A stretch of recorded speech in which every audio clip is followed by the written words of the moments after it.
আসসালামু আলাইকুম ওয়া রাহমাতুল্লাহি ওয়া বারাকাতুহু। হ্যালো গাইস, আমার ফেসবুক ফ্রেন্ড ফলোয়ার ভাই ও বোনেরা, আজকে চলে আসলাম আপনাদের সামনে আরেকটি নতুন ভিডিও নিয়ে। পরশুরাম বিলোনিয়া স্থলবন্দর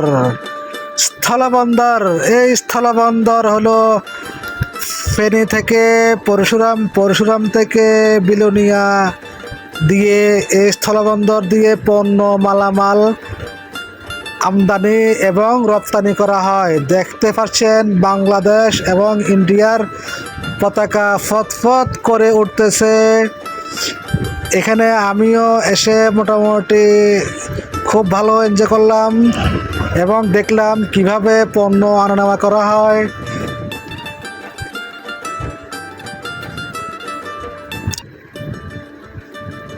এটা হলো বিজিবির ক্যাম্প, পাশে আছে police camp, BGB camp, police camp দুটাই আছে এখানে।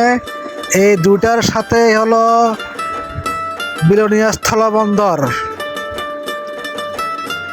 এটা হলো দেখেন বাংলাদেশ পুলিশ ক্যাম্প, এই পাশে হলো বাংলাদেশ বর্ডার, ওই পাশে হলো ভারতের বর্ডার।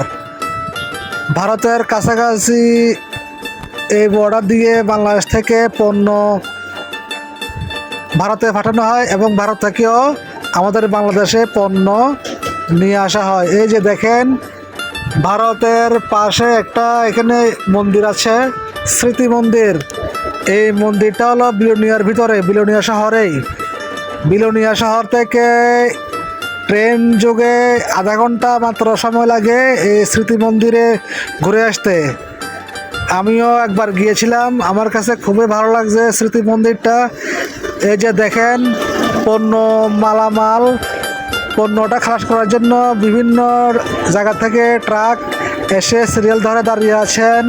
একটা দুটা তিনটা চারটা এভাবে অনেকগুলো ট্রাক মাল নিয়ে এখানে দাঁড়িয়েছেন এবং কিছুক্ষণ পরে এই মালগুলো ইন্ডিয়াতে খালাস করবে। অনেক বড় রাস্তা, 4 লেনের রাস্তা। এই যে রাস্তা দিয়ে মাল পণ্য খালাস করা হয়। এই যে দেখেন ইন্ডিয়ার কাঁটাতারের বেড়া দেওয়া আছে। এই কাঁটাতারের বেড়া দিয়ে কেউ যেতে পারে না এই রাস্তা এখান দিয়ে। তো আজকে এ পর্যন্ত, আমার জন্য সবাই দোয়া করবেন। আসসালামু আলাইকুম।